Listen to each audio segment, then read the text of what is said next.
بسم اللہ الرحمن الرحیم دوستو، حسب معمول تاریخ کے اوراق سے میجر ہڈسن کو مرزا الہی بخش نے اطلاع دی کہ جنرل بخت خان جا چکا ہے اور بادشاہ نے اس کے ساتھ جانے سے انکار کر دیا ہے، چونکہ ابھی تک ہندوستان میں بغاوت کے شعلے مکمل طور پر سرد نہیں ہوئے تھے۔ اس لیے انگریزوں نے کسی ممکنہ خراب رد عمل سے بچنے کے لیے بادشاہ کو زندہ گرفتار کرنے کا فیصلہ کر لیا۔ اس آپریشن کی کمان میجر ہڈسن نے سنبھالی۔ یہ شخص بڑا ہی سنگ دل اور بد مزاج تھا اور کسی انسان کی تکلیف اس کے دل پر کوئی اثر نہیں کرتی تھی۔ قتل و خون ریزی کو ایک کھیل سمجھتا تھا۔ روایت ہے کہ منشی رجب علی بھی اس کے ہمراہ تھا۔ ہڈسن 50 سوار لے کر مقبرہ ہمایوں کے مغربی دروازے پر آیا اور باہر کھڑا رہا۔ مقبرے کے اندر بادشاہ، اس کی بیگم، اہل خاندان کے علاوہ مرزا الہی بخش بھی طے شدہ منصوبے کے تحت موجود تھا۔ ہڈسن نے اندر پیغام بھجوایا کہ وہ بادشاہ کو گرفتار کرنے آیا ہے۔ اس پر بادشاہ اور مرزا الہی بخش کے درمیان پھر بحث چھڑ گئی، جو 2 گھنٹے تک جاری رہی۔ زینت محل اور مرزا الہی بخش کا اصرار تھا کہ بادشاہ کو جان بخشی کی ضمانت پر اپنے آپ کو انگریزوں کے حوالے کر دینا چاہیے، جبکہ بادشاہ کو احساس ہو رہا تھا کہ اس نے بخت خان کی پیشکش قبول نہ کر کے غلطی کی، کیونکہ اب صرف ذلت اس کی منتظر تھی اور مرزا الہی بخش کے سب وعدے ہوا میں اڑ گئے اور اصل حقیقت سامنے آ رہی تھی۔ یہ بدترین تاریخی غداری کے ڈرامے کا ڈراپ سین ہونے والا تھا۔ روایت ہے کہ اس موقع پر بادشاہ نے بخت خان کو طلب کیا، لیکن اسے جواب دیا گیا کہ وہ دور جا چکا ہے اور اب اسے بلانے کا موقع نہیں رہا۔ اس لیے مناسب یہ ہے کہ میجر ہڈسن سے اپنی بیوی اور شہزادہ جواں بخت کی جان بخشی کا وعدہ لے کر اس کے ساتھ چلے جائیے۔ چنانچہ یہی پیغام زینت محل کے کہنے کے مطابق میجر ہڈسن کو دیا گیا۔ طے شدہ پروگرام کے مطابق ہڈسن نے یہ شرط قبول کر لی۔ یہاں سوال یہ ہوتا ہے کہ بادشاہ نے خاندان کے دوسرے شہزادوں کے لیے امان طلب کیوں نہ کی؟ کیا وہ بادشاہ کی اولاد نہ تھے؟ اس سوال کا معقول جواب تاریخ کی کوئی کتاب فراہم نہیں کرتی۔ ممکن ہے بادشاہ سے فروگزاشت ہوئی ہو یا زینت محل نے بادشاہ کو اس سے باز رکھا ہو۔ بادشاہ گورنر جنرل سے بھی تمکنت کے ساتھ بات کرتا تھا۔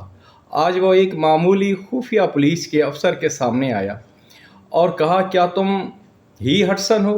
ہڈسن نے کہا، ہاں، میرا نام ہڈسن ہے۔ بادشاہ نے کہا، اگر تم ہڈسن ہو تو اس وقت تمہاری زبان سے بھی اس فقرہ کو سننا چاہتا ہوں جو تم نے ابھی مقبرہ کے اندر مجھ کو کہلا بھیجا تھا۔ ہڈسن نے باوجود اپنی سخت مزاجی کے نرمی سے جواب دیا، آپ اطمینان رکھیے، آپ کی اور زینت محل بیگم اور جواں بخت کی جان کو کچھ خطرہ نہیں ہے۔ کتاب ہے خواجہ حسن نظامی۔ اس کے بعد یہ پالکیاں لائی گئیں۔ بادشاہ، زینت محل اور جواں بخت پالکی میں سوار ہوئے۔ اس وقت 96 افراد بادشاہ کے ہمراہ تھے۔ تحقیر و تشہیر کے مقصد سے بادشاہ اور اس کے خاندان کو قریب ترین راستے کی بجائے دور لاہوری دروازے کے راستے چاندنی چوک سے گزار کر لال قلعے لایا جایا گیا۔ بادشاہ نے جنرل ولسن سے ملاقات کی خواہش کی، لیکن رد کر دی گئی۔ بادشاہ کو بیگم زینت محل کے مکان میں نظر بند کر دیا گیا اور انگریزی گارڈ کو پہرا لگا دیا گیا۔ روایت ہے کہ جب بادشاہ کی سواری دیوان عام کے سامنے رکی تو وہاں موجود انگریز افسروں نے بادشاہ پر گالیوں اور بکواس کی بوچھاڑ کر دی۔ ایک انگریز نے بادشاہ کو ذلیل کرنے کے لیے اس کی ران پر ہاتھ مارا، جس پر غلام حبشی نے اسے اٹھا کر زمین پر پھینک دیا۔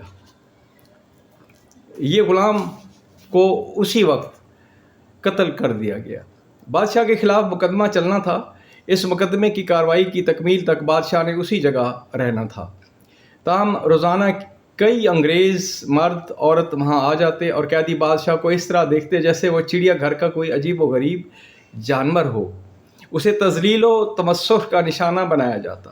ایک انگریز مصنف نے لکھا ہے کہ بہتر ہوتا اگر بہادر شاہ اپنی زندگی کا سودا نہ کرتا۔ نظر بندی کے دوران کئی انگریزوں نے بادشاہ کی وضع قطع کا نقشہ کھینچا۔ ایک تصویر ملاحظہ ہو، دروازے کے آگے پہرے دار پھر رہے تھے۔ ہم ایک میلے سے مکان میں داخل ہوئے جس کی دیواروں پر سفیدی پھیر دی گئی تھی۔ وہاں ایک معمولی پلنگڑی پر بوڑھا دبلا پتلا آدمی بیٹھا تھا۔ میلا سا سوتی لباس پہن رکھا تھا لیکن رضائیوں میں لپٹا ہوا تھا اور حقہ پی رہا تھا۔ حوالہ غلام رسول مہر۔ گویا بادشاہ انگریزوں کے لیے تماشا بن گیا اور جی بھر کے اس کی تذلیل کر رہے تھے۔ یہ تھا جاں بخشی کا نعم البدر۔ تو دوستو دشمن تو وہی ہے نا، برطانوی سامراج، اور آپ لوگ ہندو مسلم کو لڑا رہے ہیں۔ ہندو تو آپ کے پشت پہ کھڑے تھے، پہلو با پہلو لڑے تھے۔ اب آپ جنگ کی باتیں کرتے ہو۔ ہم بھارت کے ساتھ کیوں جنگ لڑیں؟ اس لیے کہ امریکہ بہادر چاہتا ہے۔ ہمارے جو غلام ہیں آج بھی اسی روش پہ کھڑے ہوئے ہیں۔ یہ بھی برزنسکی کی طرح ذلیل اور رسوا ہوں گے ایک دن۔ جو بھی جنگ کی ابتدا کرے گا دونوں میں سے، چاہے مودی ہو یا شہباز شریف۔ زاہد بخاری۔